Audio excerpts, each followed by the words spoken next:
dan selamat sejahtera.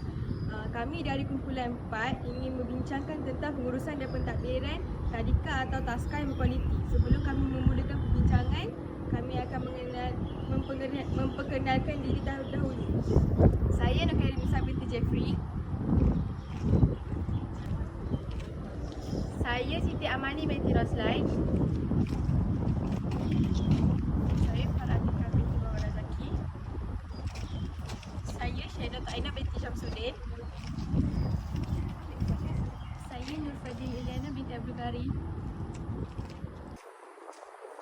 Nama saya Serina Harunisa. Apakah itu taska? Taska adalah singkatan kata dari Taman Asuhan Kanak-kanak. Taska boleh didefinisikan sebagai mana-mana permis yang menerima masuk kanak-kanak melebihi 4 orang yang berumur 4 tahun ke bawah selain dari seisi rumah dengan menerima upah. Taska adalah berbeza dari tadika dan pusat jagaan kanak-kanak. Tujuan taska diadakan adalah untuk membantu ibu bapa menjaga anak-anak mereka sepanjang ketiadaan ibu bapa.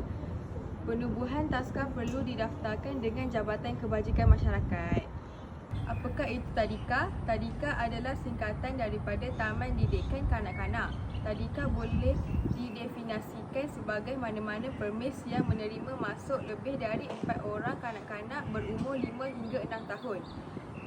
Tujuan menerima pendidikan dengan upah. Penubuhan tadika swasta perlu didaftar dengan Jabatan Pelajaran Negeri iaitu JPN di bawah unit pendidikan swasta. Oleh yang demikian, semua hal berkaitan dengan tadika swasta perlu dirujuk kepada Jabatan Pelajaran Negeri dahulu. Saya ingin membincangkan tentang perancangan penyediaan ruang kelas yang selesa di taska atau tadika. Secara umumnya, setiap ruangan yang hendak digunakan sebagai pusat tadika atau taska mestilah sesuai dari segi keselesaan, reka bentuk, struktur dan juga keselamatan. Skop utama yang perlu dititikberatkan semasa mewujudkan ruang tadika atau taska ialah lantai, dinding, siling, pengundaraan, pencahayaan, keceriaan, persekitaran serta keselamatan. Berikut adalah beberapa cara umum bagi mencapai suatu ruang tadika atau taska yang sesuai dan selesa.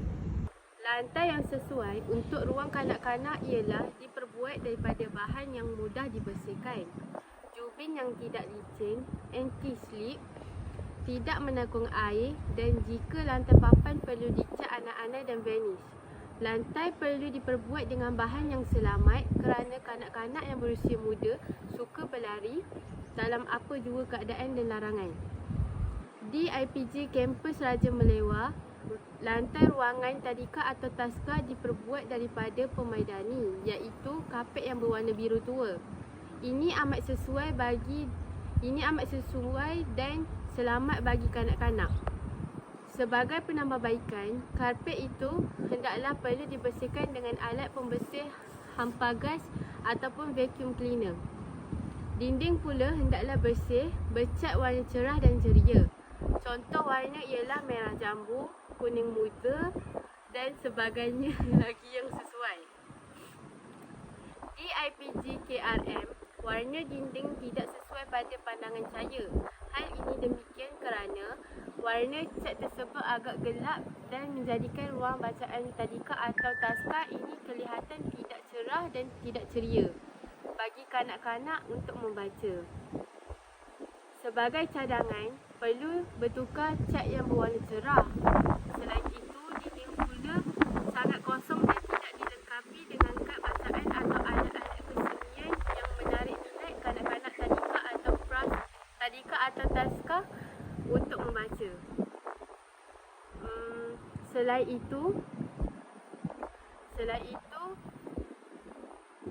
penggunaan siling bergantung tidak sesuai atau tidak dibenarkan sama sekali. Dengan ini, agak baik jika dinding dihiaskan dengan kad-kad bacaan yang berfaedah dan kata-kata hikmah yang mampu memotivasikan mereka. Penggunaan siling gantung tidak sesuai atau tidak dibenarkan sama sekali untuk dipasang di ruang tadika atau taska. Siling yang berwarna cerah dan tidak mudah rosak. Saya saya nak membentangkan permainan yang membantu perkembangan fizikal kanak-kanak. Mainan budak-budak bukan semata-mata untuk keseronokan. Ia juga merupakan cara merangsang pertumbuhan emosi, sosial, fizikal dan kognitif mereka. Umumnya, terdapat pelbagai jenis mainan kanak-kanak yang dijual di pasaran, tetapi terdapat beberapa sahaja mainan yang berperanan dalam membantu kanak-kanak belajar dan berkembang. Antaranya ialah permainan tanah liat ataupun play-doh. Dengan permainan tersebut, kanak-kanak boleh menghasilkan pelbagai bentuk yang menarik mengikut kreativiti masing-masing. Saya nak membincangkan tentang keselamatan awal kanak-kanak. Keselamatan merujuk kepada melindungi individu agar sentiasa berasa selamat, memberi perlindungan kepadanya agar hidup sejahtera dan melindunginya daripada sesuatu yang bahaya yang menimpa diri individu tersebut. Keselamatan adalah khusus dirujuk kepada kanak-kanak agar dapat membantu untuk hidup sihat sejahtera dalam keadaan persekitaran yang selamat. Keselamatan juga merujuk kepada khususnya adalah untuk menghindarkan keadaan yang membawa kemalangan. Justru prosedur kecemasan yang baik perlu diwujudkan oleh guru semasa kanak-kanak berada di sekolah walaupun di luar kawasan. Contoh keselamatan yang boleh guru elakkan untuk kanak-kanak adalah seperti alatan tajam. Guru perlu meletakkan alatan tajam itu di tempat yang selamat dan sepatutnya. Selain itu, kanak-kanak tidak boleh berada di kawasan dapur kerana guru-guru meletakkan sesuatu barang yang tidak sepatutnya digunakan oleh kanak-kanak. Seterusnya, merancang pemakanan nutrisi kanak-kanak. Makan ialah keperluan asas manusia. Melalui makanan, kita dapat memenuhi keperluan yang dikehendaki di dalam tubuh untuk meneruskan proses kehidupan.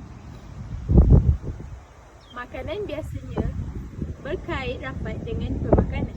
Makanan adalah sesuatu yang secara fizikalnya boleh dikenali sebagai daripada segi warna, bentuk, tekstur, bau dan rasa.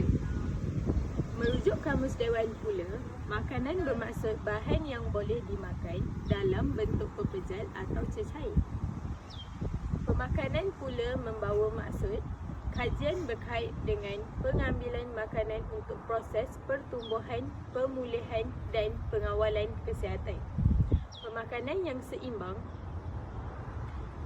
pula merujuk kepada tabiat memilih makanan yang hendak dimakan dengan tujuan memperbaiki atau mengekalkan kesihatan. Makanan yang seimbang perlu mengandungi nutrien seperti karbohidrat, protein, lemak, vitamin dan garam galian pada kadar yang betul. Kekurangan nutrien boleh menyebabkan berlakunya malnutrisi. Pemakanan ialah sains berkenaan zat-zat atau khasiat atau nutrien-nutrien dalam makanan. Biasanya, status kesihatan seseorang akan menentukan keperluan pemakanannya. Makanan yang dimakan itu ditukarkan menjadi bahan pembakar dalam bentuk gula ringkas yang dikenali sebagai glukosa. Glukosa ini sangat penting untuk membekalkan haba, pembiakan sel dan sumber tenaga. Organ-organ di dalam badan memerlukan makanan yang sesuai untuk menjalankan tugas masing-masing. Selagi makanan yang bermutu dan berkhasiat ini diperoleh, semua organ dalam badan akan memainkan peranan dengan cukup berkesan.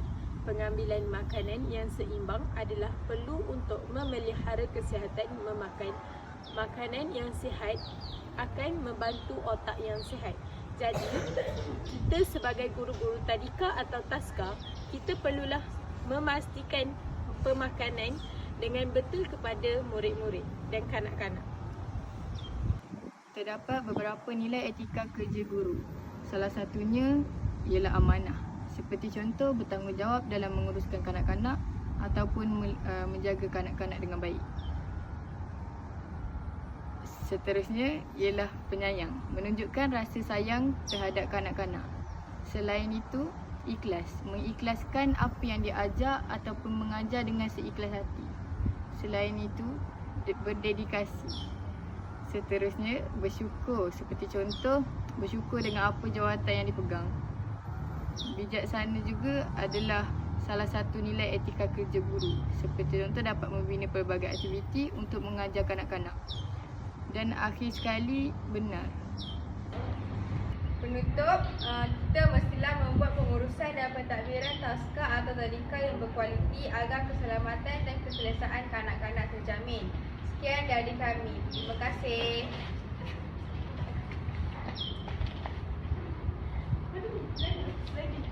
Terima kasih. Terima kasih.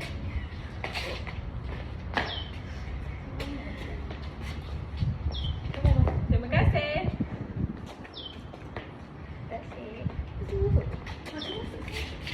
Terima kasih. 1, 2, 3.